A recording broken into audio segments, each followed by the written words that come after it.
Elecciones 2023. Entrevistas con candidatos a las alcaldías del sur del Valle de Aburrá. Elige Ciudad Sur. Continuamos con estos recorridos en el sur del Valle de Aburrá, conociendo las propuestas de los candidatos más opcionados a llegar a las alcaldías. Hoy el turno es para el municipio de Itagüí. Nos acompaña el exalcalde y ahora candidato nuevamente, Leomario Bedoya. Sin antes contarles que esta invitación también se la hicimos a la candidata Rosa Acevedo y al candidato Diego Torres. Este último, ni él ni su equipo respondieron a la invitación y hacemos esta claridad porque la idea es abrir este espacio para conocer las propuestas de diferentes orillas a la alcaldía del municipio de Itagüí. Candidato exalcalde Leomario Bedoya, bienvenido a este espacio y gracias por aceptar la invitación. Gracias, Alejandro. Antes muy contento de poder compartir con todos los amigos de Ciudad Sur y contarles de nuestras propuestas y de lo que viene pasando en la campaña que ya se pone todavía más cuesta arriba. ¿Por qué decide repetir candidatura? ¿Por qué quiere volver a ser alcalde? Es un llamado que me hacen muchos ciudadanos, muchos amigos que me dicen que quien puede de alguna manera enfrentar la máquina que está hoy administrando Itagüí es Leomario y por eso yo no tenía en los planes, pero luego de pedirle a mis amigos que me aconsejaran, a la gente cercana y sobre todo a Dios, debo entonces emprender esa tarea por el amor que le tengo a Itagüí, por todo lo que ha representado para mí el municipio.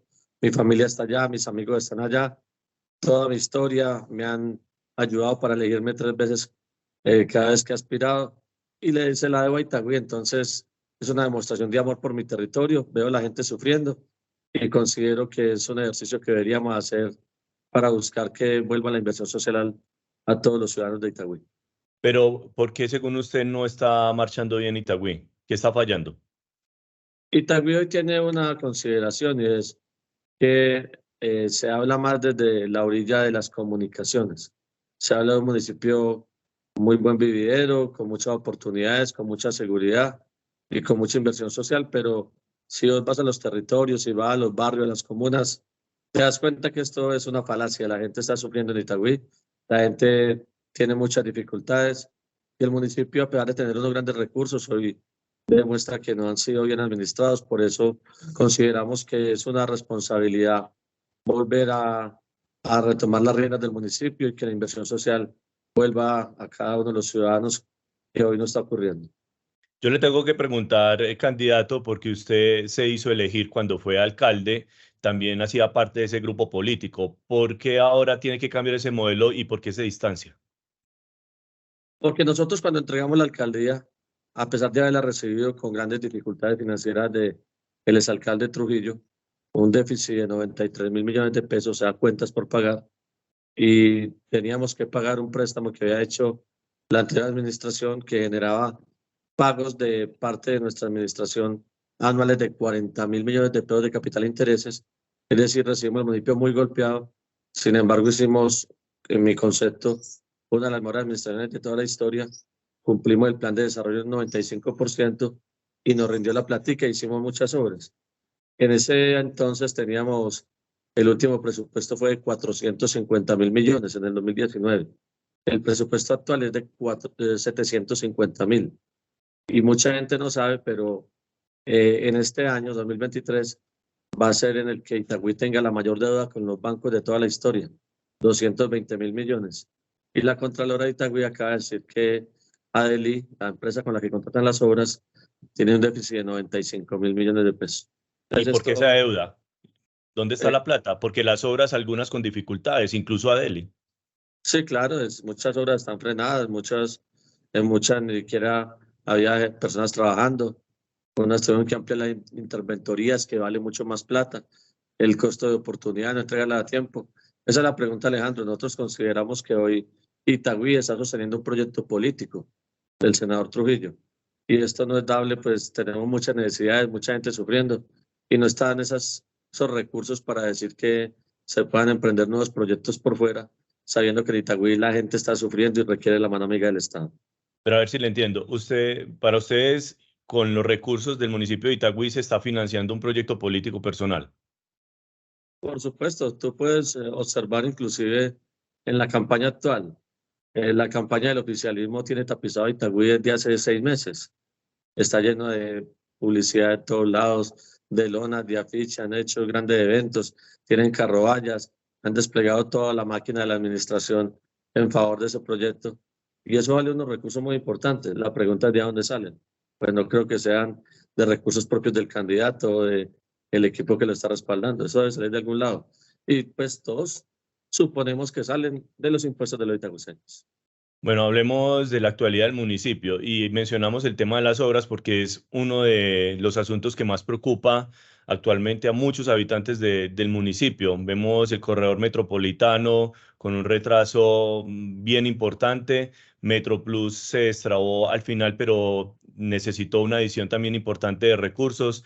Chorrito Bariloche, esta semana el alcalde dijo que ya se iba a entregar finalizando este año, pero también tiene un retraso bien importante. ¿Qué está pasando con las obras? Las obras se contratan desde una agencia que se llama Adeli. Y pues en estos días, eso es lamentable que Itagüí suene para lo malo. La Procuraduría dijo que Adeli era un contratadero. Y eso es un contratadero donde la pluralidad de oferentes no la veo yo y se elige a dedo contratistas. La pregunta es por qué dicen, no, nos equivocamos del contratista. En el contratista sí ellos lo eligen. Entonces, ha habido unas peleas, un rifirrafe, que si la van a ejecutar, que si no. Y mientras tanto pasan el tiempo, las obras están frenadas y la gente se ve lastimada. Si tú vas a la quebrada del Cesteadero detrás de Colina Sur, ves una quebrada con aguas negras que huele mal, la gente está enferma, no tiene ni trabajadores, hay un hueco ahí, la movilidad se ha afectado y nadie responde, nadie dice nada. En el corredor metropolitano, ese proyecto está siniestrado, tuvieron que pavimentar y construir los andenes con otro contrato, lo dijo el mismo alcalde en el recinto del consejo. Chorritos Bariloche apenas en estos días lo volvieron a reactivar y ese cuento de que lo entregan el 15 de noviembre es mentiras, esa obra está frenada, si la entregan al final de año es un milagro de Dios. Entonces, eso demuestra que no está bien planificado el municipio o que están faltando recursos y no se compadece con todos los que tiene Itagüí. Bueno, ya que nos metimos con obras, ¿usted qué propone en materia de movilidad? Porque el crecimiento urbano en los últimos 12 años en el municipio ha sido grande y las congestiones a cualquier hora del día son bien fuertes. Obviamente eso afecta a la economía, la gente tiene que madrugar mucho más para trabajar. Está Itagüí en la mitad del corregimiento San Antonio de Prado y también del municipio de La Estrella. ¿Usted qué propone? Bueno, nosotros tenemos diagnosticado que Itagüí sin duda debe ser más competitivo y a la par también esto que nos ayude a generar menos contaminación y en especial para que la gente aproveche mejor el tiempo de desplazamiento, ¿no? Me compadece que en algunos trancones la gente pierda diariamente 1 hora, por decir, en un trayecto. Pero sabemos entonces que debemos trabajar duro por 2 intercambios viales en la autopista sur, uno a la altura del tránsito, otro a la altura de Fábricas Unidas, que debemos construir un tercer carril en el puente Pan de Queso. Estuve en la Cámara de Comercio de la Urra Sur con los empresarios y me decían que debíamos también colocar en el discurso y sobre la agenda un intercambio vial en Mallorca, que también confluimos los 3 municipios ahí, Envigado, Sabaneta y Itagüí. Debemos trabajar para que haya un contraflujo viniendo de Cristo Rey hasta el Parque de las Chimeneas para que en 10 cuadras no nos tardemos 40 minutos, que yendo desde Pilsen, que era la segunda fase, hasta San Antonio de Prado también se haga un buen trabajo en el Puente de la Limona, una doble calzada, se mejoren los tiempos de los semáforos, una ola verde, y que tengamos ciclocaminabilidad, que tengamos proyectos también en los cuales se aproveche mucho el transporte público, que podamos apostarle al tren de cercanías, que también en el corregimiento ayudemos a que tengamos reversaderos, que en algunas partes son bien complicados, y traemos en el tema del parqueo también buscando que haya parqueadero en altura. Entonces tenemos un proyecto bien destinado para eso, bien planificado, y esperamos que podamos llegar al gobierno y empezar a ejecutarlo. Nosotros ya tenemos la experiencia, nosotros ya hicimos 2 intercambios viales en Itagüí, los cuales han ayudado a que mejore la movilidad.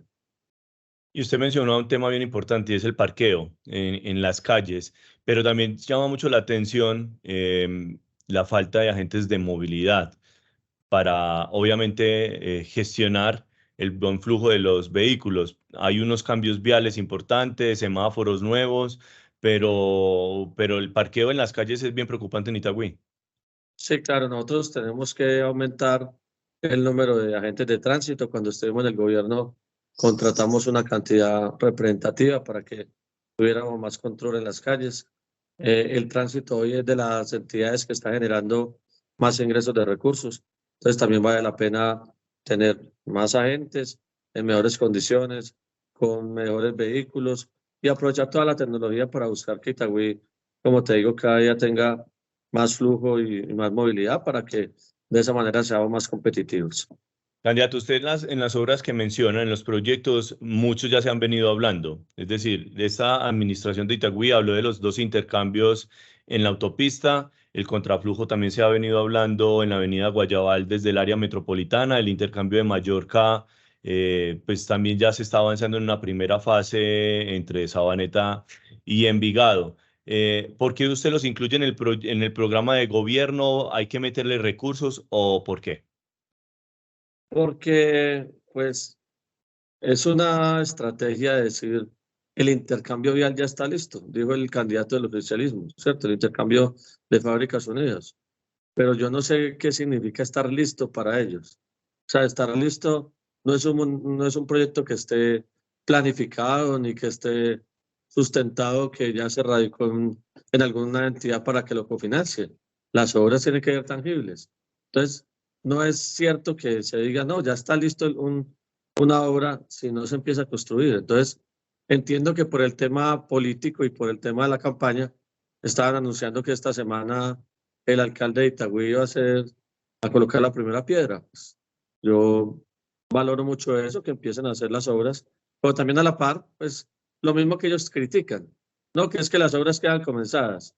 Pues me imagino entonces que esta la irán a terminar en un tiempo récord de 2 meses y medio, ¿cierto? Es una cosa que no tiene consideración, es simplemente entender que nosotros todos estamos propendiendo porque haya buenas ejecutorias y al final ni siquiera importa quién es el que la realice, sino que la gente se beneficie de ella, pero es una administración que, como dicen por ahí, mucho tilín, tilín y nada de paletas.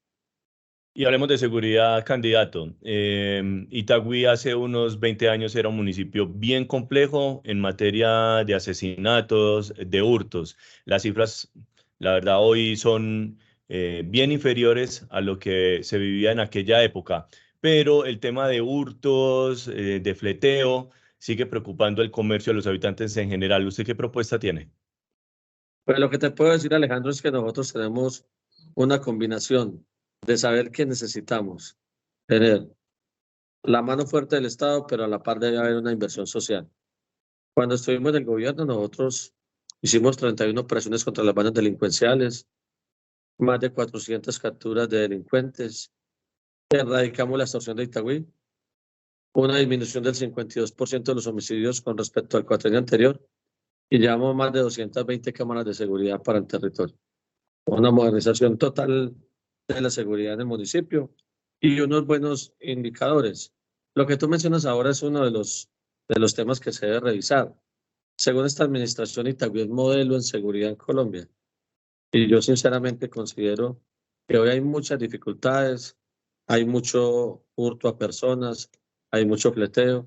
En las redes sociales hemos visto como recurrentemente han venido atracando los negocios. Y entonces considero que debe haber una problemática bien grande y es que en los barrios hay hambre y la gente no está teniendo oportunidades ni opciones. Nosotros debemos trabajar por eso. Ahora lo que se menciona realmente es que debemos buscar, perdón, tener la tecnología al servicio de la administración y buscar la manera en que, como ya hubo un proceso en el cual muchos efectivos de la policía cuando cumplieron 20 años tenían la posibilidad de retirarse, muchos, hay cada día menos personal, eso termina este año ya para que vuelva otra vez a robustecerse la planta de la policía, entonces requerimos aprovechar la tecnología y aprovechar entonces también el acompañamiento de las comunidades, alarmas comunitarias, grupos de la sociedad en los cuales también ellos se involucren y tengamos mejores condiciones de iluminación, más control de los parques, más control de dónde la gente consume drogas. Todo esto que nos ayuda a que tengamos una ciudad más tranquila y más segura. Nosotros sabemos hacerlo y tenemos la experiencia y ya lo hemos hecho bien. ¿En Itagüí se aguanta hambre? Usted habla de las necesidades básicas. Itagüí, a pesar de ese crecimiento urbanístico en proyectos de vivienda importante, pues también hay unos sectores bien vulnerables. Sí, claro, en Itagüí hay gente que aguanta hambre, lamentablemente decirlo. El 93% de la población de Itagüí es de estrato 1, 2 y 3. Es gente que tiene muchas dificultades. Muchos de ellos tienen que salir a buscarse el sustento. Tenemos más de 2.000 vendedores ambulantes en Itagüí que viven del producido a diario.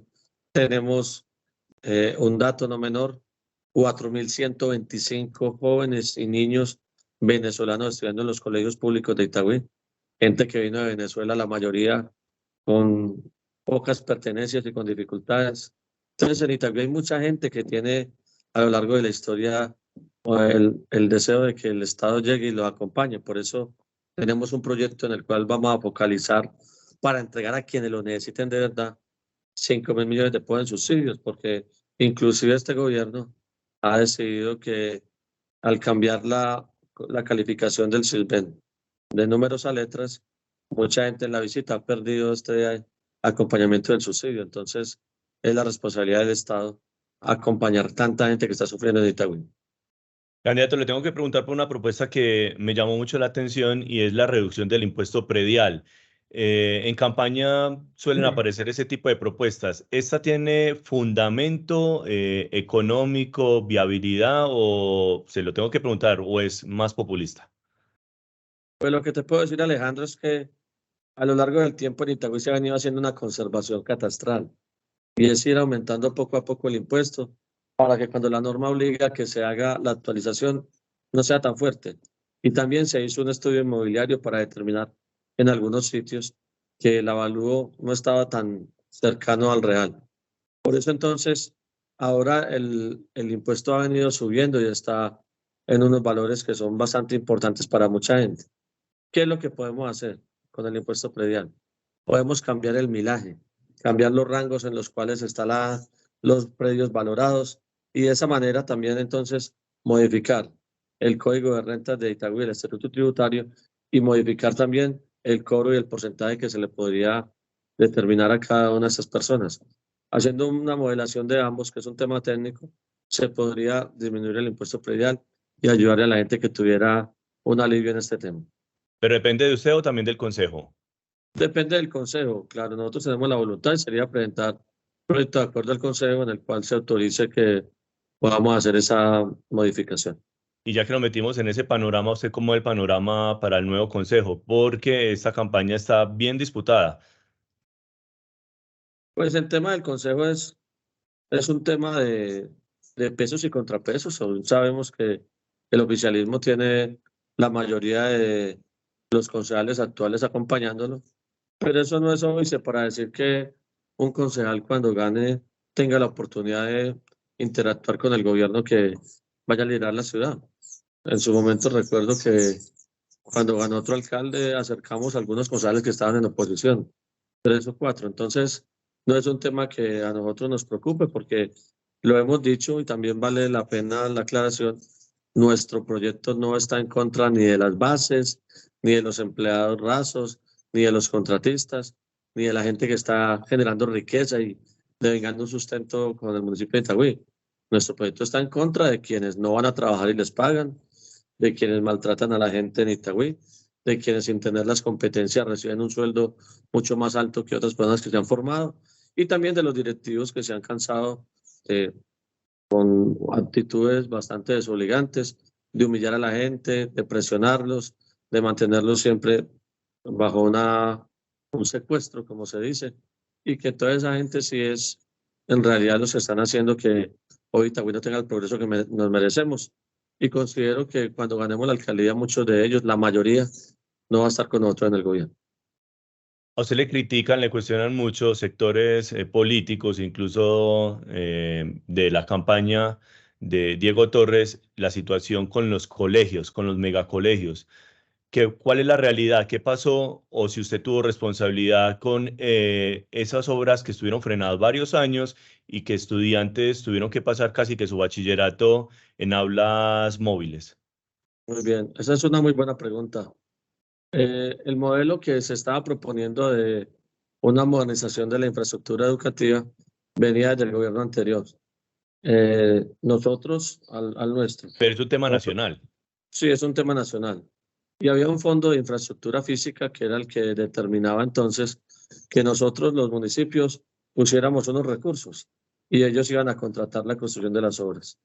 El gobierno nacional iba a poner el 70%, el 15% donde íbamos a poner los municipios, que nosotros lo pusimos completo entre el 2016 y 2017. Esta administración no puso un peso.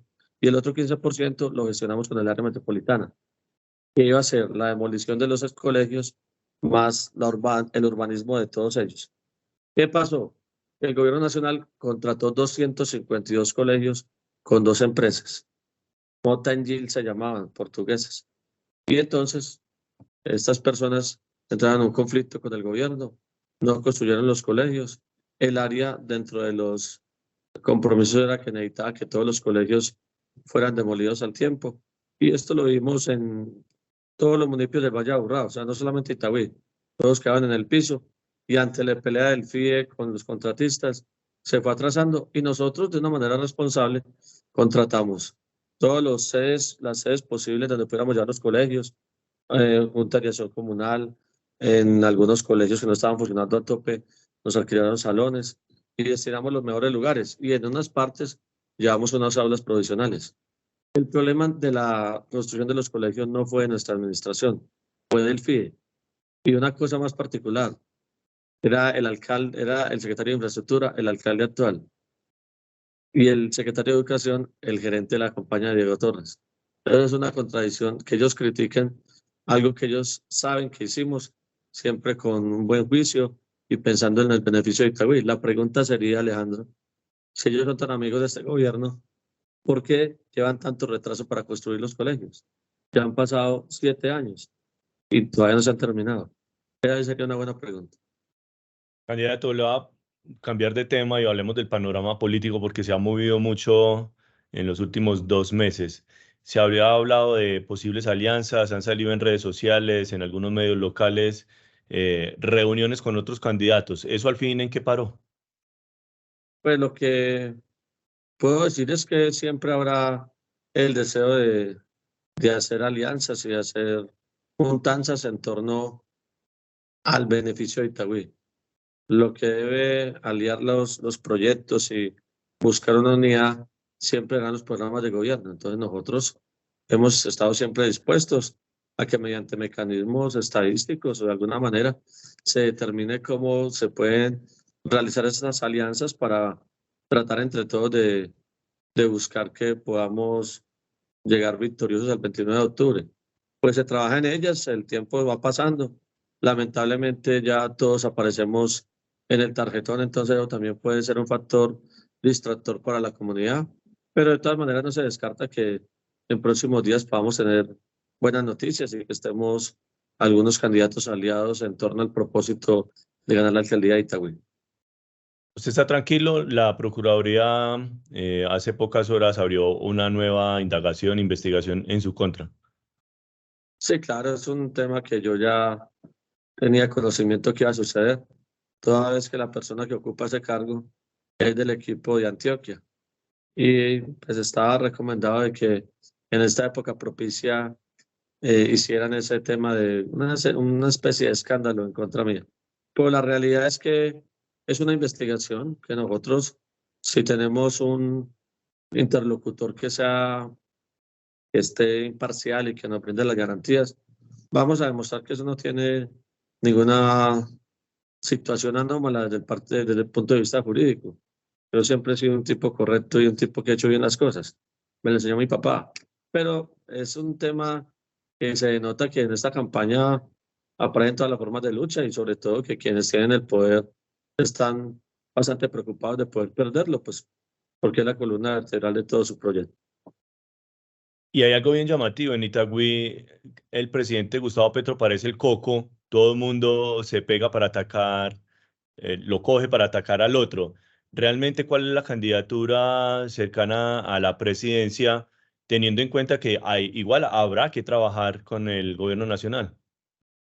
Pues eso no se puede tapar el sol con las manos. El doctor Trujillo ha estado muy cercano al gobierno nacional, inclusive cuando fue presidente del Partido Conservador, lo primero que hizo fue alinderar todo el Congreso y todos los congresistas allá en ese acuerdo nacional. Y el gobierno nacional le ha entregado a Trujillo entidades, el Ministerio de Transporte, la Agencia Nacional de Seguridad Vial, la Unidad Nacional de Gestión del Riesgo y 30 cargos más o menos. Entonces es muy difícil uno, después de aparecer en Yamí Amat, en una entrevista, después de aparecer en los medios nacionales, después de que en el colombiano se denotan reuniones que han tenido en Palacio de Nariño con Julián Bedoya y él, que en Blue Radio cada rato aparece que ellos votaron positivo las reformas, que hacen quórum para ayudarle y que todo el mundo en Antioquia sabe que son los dos principales aliados del gobierno Petro, ir a decir a Itagüí que no, que ellos no lo conocen o que ellos no propusieron votar por él o que eso es una mentira. Todo el mundo lo sabe, eso es palmario y entonces para ellos se volvió un lastre y sobre todo me imagino que la foto que aparece Trujillo abrazado con Petro les lastima mucho habérsela tomado, pero son decisiones del momento. De pronto ahorita con la poca favorabilidad del presidente sea para ellos un descrédito, pero son decisiones que toman y ahorita deben responder porque ya todo el mundo lo sabe, es un tema generalizado en Itagüí. ¿Usted está tranquilo con lo que pueda pasar el 29 de octubre? Sí, claro, nosotros entendemos la política como un ejercicio en el cual estamos buscando mediante proyectos, ideas, propuestas, mediante toda nuestra historia de ejecutorias, decirle a la gente que tenemos la experiencia, que tenemos el deseo, que amamos a Itagüí y que queremos hacerlo bien por la ciudad. Pero es que no es un tema de fatalidades, Alejo, es un tema que simplemente pasa por el meridiano de que ese día se va a elegir el próximo alcalde de los itagüiseños. Nosotros lo que decimos es que pues en nuestro gobierno que ya fue probado y que hicimos con un municipio con muchas dificultades financieras, una extraordinaria gestión, pues ahora trataremos de hacer igual un buen trabajo en favor de las comunidades, entendiendo que va a pasar lo mismo, es que la gente debería tener la conciencia de que luego de cualquier gobierno de Trujillo, los municipios quedan quebrados, quedan muy golpeados financieramente, porque son muy derrochones. Entonces, este gobierno de derrochón va a dejar el municipio con dificultades financieras. El problema es que si ganan ellos mismos es tape y será muy difícil luego quitarle el poder, pero es un tema de democracia, esperemos que pasa el 29 de octubre. Yo voy de la mano de Dios, con la fe intacta, con muchos amigos, pero tampoco estoy diciendo pues que sea cual sea el resultado, eso va a afectar entonces de gran manera mi estado de ánimo y tendré que buscar un lugar pues donde recluirme, quedar loco, ¿no? Tranquilo. Al inicio de esa conversación hicimos la claridad de que también hicimos la invitación a Diego Torres para las entrevistas, porque ni siquiera en esta ocasión quisimos generar un debate teniendo en cuenta de que muchos candidatos no estaban asistiendo a ellos. No le llama mucho la atención porque también he visto escenarios similares en otros medios de comunicación y el candidato Diego Torres no ha participado. Sí, claro, es que es difícil cuando no existe la confianza en que un candidato, cuando está solo, se pueda defender y pueda defender la obra del gobierno. Entonces, pienso que es más fácil cuando lo hacen en temas donde tienen el control de la grabación, de la edición, pero en vivo, en directo, me imagino que les da algo de temor de que va a suceder algo y además porque también, pues si uno está aspirando, diciendo que es el oficialismo, debe tener claro todas las cifras y todo lo que está haciendo. Entonces, pienso que ellos no tienen la confianza y muchos han dicho de que les da miedo que de pronto en alguna salida no sea una buena respuesta o no haya los argumentos para defender las cosas que han ocurrido y también pues las críticas que se hacen a esa candidatura requieren también una muy buena argumentación y un nivel de concentración e inteligencia para defenderla y no sé si él en este momento de la historia tenga esa preparación. Candidato, muchas gracias y éxitos. Gracias, Alejandro. Me alegra mucho pues compartir contigo. Gracias por la oportunidad y espero que el 29 de octubre Dios ilumine Itagüí, gane la democracia y sobre todo que quien gobierne el municipio lo haga para el beneficio de todos. Y gracias a ustedes por estar conectados con estas entrevistas. Vamos a seguir conversando con los candidatos al sur del Valle de Aburrá.